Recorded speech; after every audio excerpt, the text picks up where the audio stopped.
Hey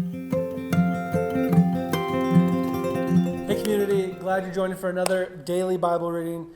Today we are in Colossians chapter 3, verse 11 through 14. And it's a good one. Join me as I read it. It says, "Here there is no Gentile or Jew, circumcised or uncircumcised, barbarian, Scythian, slave or free, but Christ is all and is in all. Therefore, as God's chosen people, holy and dearly loved, clothe yourselves with compassion, kindness, humility, gentleness, and patience. Bear with each other and forgive one another if any of you have a grievance against someone. Forgive as the Lord forgave you. And over all these virtues put on love, which binds them together in perfect unity." I'm glad I got to read that passage to you guys. For me, this is one of my personal favorite passages because it sounds really great, but it's like hard to do. In fact, when you see this kind of statement, like you might see it as you like walk into like a Hobby Lobby. Like, let's just be honest, right? Like, this is on a sign: clothe yourself with compassion and kindness.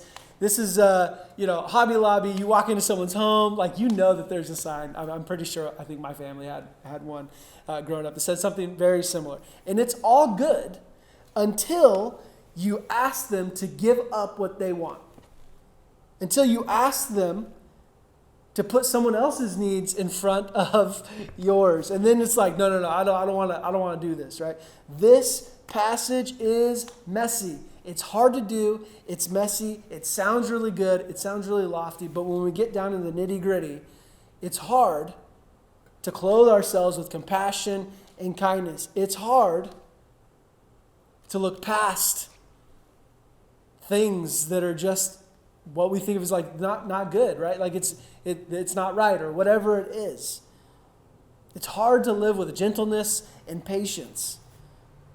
And in fact, this passage is not about not looking past our differences, but that even in our differences, are we willing to jump into those tension spots? Right? Because they could write the words, there's no Gentile or Jew, circumcised or uncircumcised, whatever it is, but the reality was there is. There's differences. But this passage is saying, hey, are you willing to have Christ be the goal? Are you willing to have Christ be the focal point?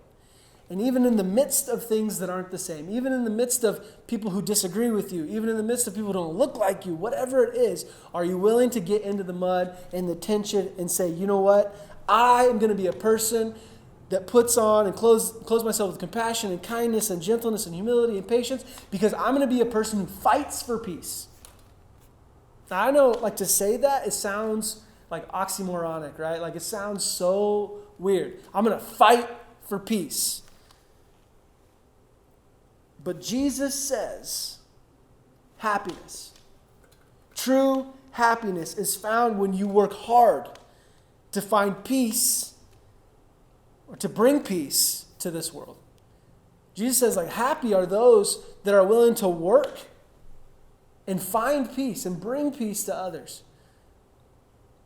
So be a fighter for peace today. Be someone who clothes themselves with compassion and kindness and gentleness. Don't just have it be a cute sign on your wall from Hobby Lobby. That's great. But like, what does it look like for you to actually bring that into your family? What does it look like for you to bring that into your workplace? What does that look like for you to live it out? It might mean forgiving people. It might mean having to say, I know that you've wronged me, but I've forgiven you. Why? Not because I don't necessarily want to, not because I've forgotten, but you know what? I forgive because the Lord forgave me. And so let's be people who fight for peace today. God bless you guys, and we'll see you soon.